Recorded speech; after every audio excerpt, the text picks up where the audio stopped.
Hello everyone, कैसे हैं आप लोग। Welcome to my channel for class 12 business studies और financial marketing management videos. Subscribe my channel and hit the bell icon.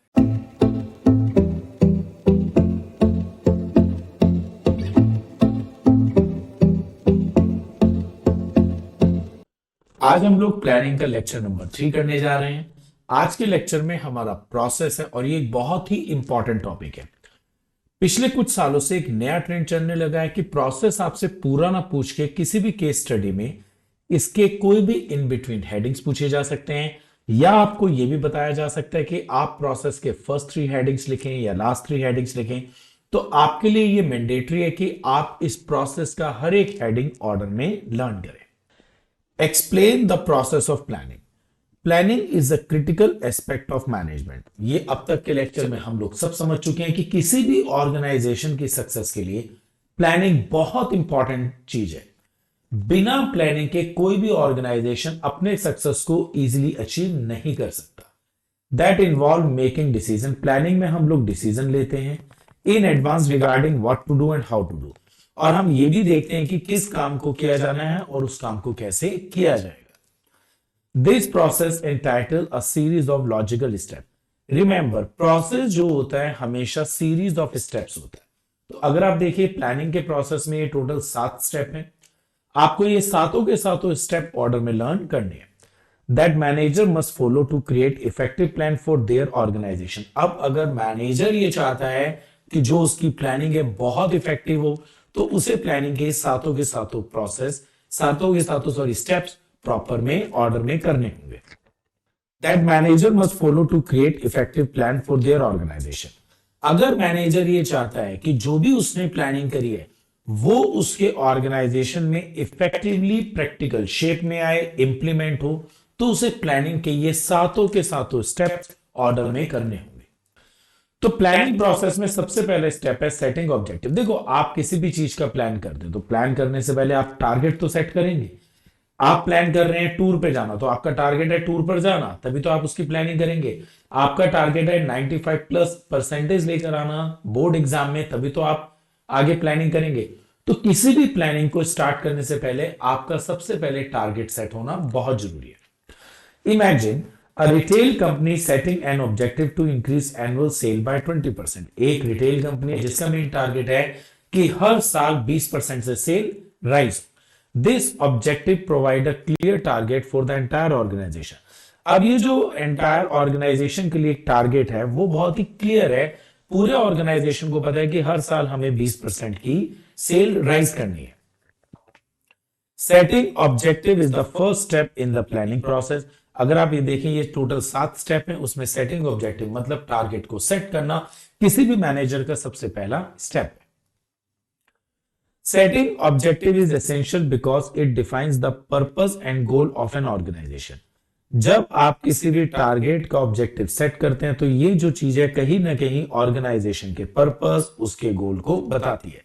Objective serve as a road map guiding all levels of organisation towards achieving common target. Organisation में जितने भी level है, top level, middle level, supervisory level, उन सबको जब organisation के target के बारे में पता लगता है तो कहीं ना कहीं ये एक रोड मैप का काम करता है, एक गाइडलाइंस का काम करता है। Objective are not limited to the overall organisation. Remember, target पूरे ऑर्गेनाइजेशन का ही ना हो, they extend to the different level within the organisation. इसके अलावा अलग अलग लेवल के भी टारगेट हो सकते हैं, top level, middle level, supervisory level, और इसके अलावा ऑर्गेनाइजेशन में अलग अलग डिपार्टमेंट्स का भी टारगेट सेट कर सकते हैं। Purchase department, sale department, research and development department, marketing department, finance department.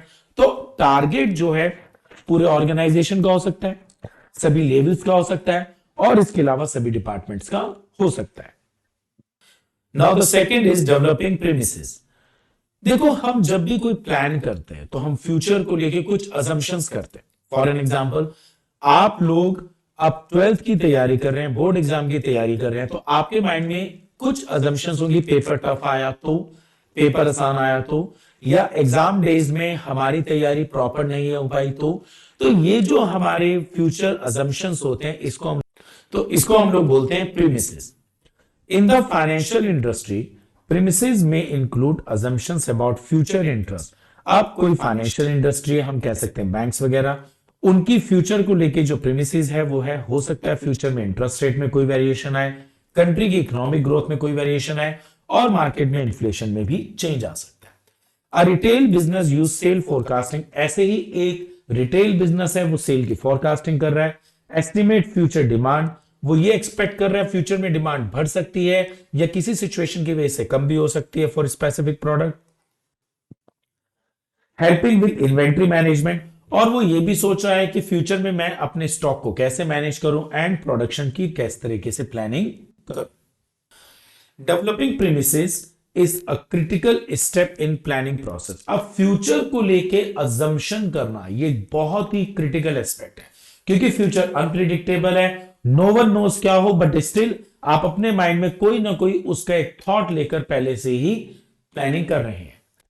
As planning is concern with an uncertain event, अब हम लोग जब भी प्लानिंग करते हैं हमेशा उन चीजों की करते हैं जो अनसर्टेन फ्यूचर होते हैं। The future is uncertain, future uncertain है एंड डायनामिक, और इसके अलावा उसमें आने वाले सराउंडिंग्स की वजह से चेंजेस भी होते हैं, making it essential for planner to make assumption. अब होता क्या है, कोई भी प्लानर जो है इस अनसर्टेन और डायनामिक फ्यूचर को लेके कुछ अजम्पशंस करता है about what might happen, future में क्या हो सकता है। These assumptions known as premises. Now the third is identifying alternative course of action. आप लोगों ने एक टारगेट सेट करा कि हमें टूर पर जाना है, फिर आपने उससे लेके फ्यूचर अजम्पशंस करी, होटल मिलेगा या नहीं मिलेगा, इस तरीके से, एंड देन उसके बाद आप टूर पे जाने के लिए अलग अलग ऑल्टरनेटिव्स को देख रहे हैं। इसका मतलब वंस ऑब्जेक्टिव्स आर एस्टैब्लिश्ड, एक बार अगर हमने टारगेट सेट कर लिया and future assumptions are develop, future की assumptions को भी डेवलप कर लिया, the next step in the planning process is identifying alternative courses of action. अब हमारा नेक्स्ट स्टेप है फ्यूचर को लेके assumption सेट करने के बाद ऑल्टरनेटिव कोर्सेज ऑफ एक्शन को देखना। सपोज करिए in a retail business a routine course of action for increasing sale could be running seasonal promotion. एक रिटेल बिजनेस है वो अपनी सेल को एनहेंस करने के लिए रूटीन में जब भी कोई सीजन आता है जैसे दिवाली, करवा चौथ, नवरात्रे, उसमें वो एक रूटीन प्रमोशन करता है और ये एक्टिविटी वो पिछले 10 सालों से करता आ रहा है। While an innovative approach might involve implementing a personalized recommendation system based on customer data, और इसके अंदर वो एक दूसरा ऑप्शन ये ले सकता है इनोवेटिव, जिसके अंदर वो सभी के सभी कस्टमर्स का डेटा इकट्ठा कर सकता है और उसके अकॉर्डिंग वो अपने बिजनेस को प्लान कर सकता है। इसका मतलब सेल को प्रमोट करने के लिए एक रिटेल बिजनेस के पास दो अल्टरनेटिव है, ट्रेडिशनली सीजनल प्रमोशन करे और या वो एक तरीके से इनोवेटिव होकर नए नए कस्टमर्स का डेटा कलेक्ट करे और उसके हिसाब से प्रमोशंस करे। एन एजुकेशनल इंस्टीट्यूशन में adopt innovative online teaching method. किसी भी एजुकेशनल इंस्टीट्यूशन के लिए दो तरीके हैं, या तो वो ऑफलाइन सिस्टम पर जाए जो ट्रेडिशनल मेथड है, और या फिर वो ऑनलाइन टीचिंग प्रैक्टिस को अडॉप्ट कर सकता है alongside traditional classroom instruction to reach a wider audience and stay relevant in the digital area, digital age. While routine course of action can provide stability, इसमें कोई दो राय नहीं है कि जिस सिस्टम को आप पहले से चलाते चले आ रहे हैं वो आपको स्टेबिलिटी तो देता ही है, but innovative approaches often driven growth and competitiveness. लेकिन अगर आप इनोवेटिव होते हैं, आपका ऑल्टरनेटिव जो होता है वो एक इनोवेटिव होता है, वो कहीं ना कहीं आपके बिजनेस को और ग्रोथ देता है और कॉम्पिटिटिवनेस भी देता है। Organisation should strike a balance between routine and innovative strategy. अब कोई भी ऑर्गेनाइजेशन इन दोनों ऑल्टरनेटिव में से 100% ट्रेडिशनल पर भी फोकस नहीं कर सकता है और 100% इनोवेटिव भी नहीं हो सकता है, तो उसको इन दोनों में कहीं ना कहीं बैलेंसिंग की जरूरत है। Now the fourth is evaluating alternative courses.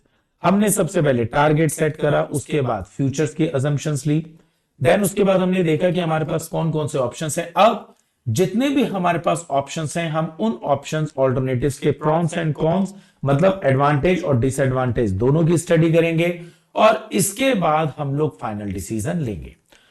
Once alternative courses of action are identified, एक बार अगर आपने जितने भी आपके पास अपने प्लानिंग में ऑल्टरनेटिव्स आए उनको आपने देखा, इन the planning process the next crucial step is evaluating. अब नेक्स्ट स्टेप आता है इन सब के सब ऑल्टरनेटिव्स को इवेल्युएट करना। अब इवेल्युएट का मीनिंग क्या हुआ? Evaluating alternative course of action require a careful consideration of advantages and disadvantages associated with each option. Evaluating का मतलब है आपके पास जितने भी ऑप्शंस हैं, जितने भी ऑल्टरनेटिव्स हैं, उन सब के एडवांटेज डिसएडवांटेज की स्टडी करना। For example in a construction project, एक कोई बिल्डिंग कंस्ट्रक्शन प्रोजेक्ट है, choosing between different building material. आपके पास अब बहुत सारे बिल्डिंग मटेरियल हैं। आप कंस्ट्रक्शन स्टील से भी कर सकते हैं, आप कंक्रीट से भी कर सकते हैं, आप वुड से भी कर सकते हैं। Required evaluating factors such as cost. अब आप क्या करेंगे? इन सब ऑल्टरनेटिव्स में कॉस्ट देखेंगे, किसकी ज्यादा है किसकी कम है, ड्यूरेबिलिटी को चेक करेंगे, एनवायरमेंट फ्रेंडलीनेस को देखेंगे और कंस्ट्रक्शन के टाइम पीरियड को देखेंगे। तो मतलब आपके पास जितने भी ऑल्टरनेटिव हैं उन सब के एडवांटेज डिसएडवांटेज की स्टडी करेंगे। Selecting the best alternative in the planning process. अब सिंपल सा है, मेरे पास बहुत सारे ऑल्टरनेटिव थे, मैंने उनके एडवांटेज डिसएडवांटेज को देख लिया है। अब इन एडवांटेज डिसएडवांटेज को देखने के बाद मेरा मोटिव है जो सबसे बेस्ट ऑल्टरनेटिव है उसको चूज किया जाए। अब ये बेस्ट ऑल्टरनेटिव होता क्या है? The ideal plan is characterised by its feasibility, profitability and minimum negative consequences. मतलब आपका बेस्ट ऑल्टरनेटिव वो होगा जो आपको सबसे ज्यादा प्रॉफिट देगा और जिसमें सबसे कम नेगेटिविटी होगी। Selecting the best alternative is a critical decision making point in the planning process. आपके पास जितने भी ऑल्टरनेटिव हैं, आपने उन सबको बहुत अच्छे ढंग से एडवांटेज डिसएडवांटेज प्रॉन्स कॉन्स में चेक किया। अब उसके बाद आप उनमें से जो सबसे अच्छा है उसका डिसीजन लेना एक सबसे critical aspect. It require evaluating the prawns and cons of each option. For example, in a retail business, the ideal plan for expanding into new market should consider factor like market saturation. अब एक retail business है, वो अपने business को नई market में expand करना चाहता है, तो उसके लिए वो किन किन चीजों की स्टडी करेगा? मार्केट सैचुरेशन, कस्टमर डेमोग्राफिक्स और कॉम्पिटिटिव लैंडस्केप। इन सब की स्टडी करने के बाद रिटेल बिजनेस जो है अपना प्लान में जितने भी ऑप्शन है उनमें से एक फाइनल करेगा और वो ऑप्शन सबसे ज्यादा प्रॉफिटेबल होगा और लीस्ट जो है या मिनिमम नेगेटिव कॉन्सिक्वेंसेस के साथ होगा। Now the sixth is implementing the plan. आपने टारगेट सेट किया, आपने फ्यूचर अजम्पशंस देख ली, ऑल्टरनेटिव्स देख लिए, उनको इवेल्युएट भी कर लिया और उनमें से एक को डिसाइड भी कर लिया। अब यहां तक तो आप भी सब अपने टाइम टेबल में कर जाते थे, लेकिन आपका बनाया हुआ टाइम टेबल कभी कभी सक्सेसफुल इसलिए नहीं होता था क्योंकि आप उसे अब प्रैक्टिकल शेप नहीं देते। तो इन 5 स्टेप के बाद जो छठा स्टेप है that is 6th step implementing the plan. It means turning strategy into action. मतलब जो अब तक आपने सोचा है, जो अब तक आपने डिसाइड करा है प्लानिंग में, उसको प्रैक्टिकल शेप देना। Implementing the plan is the crucial step where strategic decisions are put into action. ये वाला जो स्टेप है बहुत ज्यादा क्रूशियल है क्योंकि इस स्टेप में हम लोग जो भी हमारे डिसीजंस होते हैं उनको हम एक्शन में कन्वर्ट करते हैं। The implementation phase is where planning becomes tangible. ये हमारा वो फेज है जहां पर प्लानिंग जो है हमारी टेंजिबल बन जाती है, मतलब प्रैक्टिकली इंप्लीमेंटेशन में आ जाती है। During this step the focus shift from decision making to execute. इस स्टेप के अंदर हमने जो अब तक अपना डिसीजन लिया है उसे एग्जीक्यूट करते हैं। In an IT project, the implementation phase involved developing and coding software based on the design and specification outlined in the planning phase. अब आपने एक IT प्रोजेक्ट के अंदर जो भी चीज कोडिंग के बारे में सोची थी या डेवलपमेंट के बारे में सोची थी, डिजाइन के बारे में सोची थी, उन सबको प्रैक्टिकल शेप में लेकर। Now the last is follow up action. That means आपने डिसीजन ले लिया, उसके बाद आपने ऑल्टरनेटिव्स भी देख लिए, फ्यूचर अजम्पशंस भी देख लिए, देन उस डिसीजन को प्रैक्टिकली शेप भी दे दिया। लेकिन हमारा वो डिसीजन कामयाब है या नहीं है, इस चीज का पता लगता है जब हम अपने डिसीजन को मॉनिटर करते हैं। हम ये सोचते हैं, हम इस बात को इंश्योर करते हैं कि जो भी हमारा प्लान है वो एज पर हमारे थॉट प्रोसेस के अकॉर्डिंग सक्सेसफुल है भी या नहीं है। इस चीज को मॉनिटर करना होता है follow up action. In a sale plan, monitoring involve comparing actual sale figure to the sale target. आपने अभी तक जो भी एक्चुअल सेल करी है उसको अपने टारगेट से चेक करिएगा in the plan and identifying any deviation.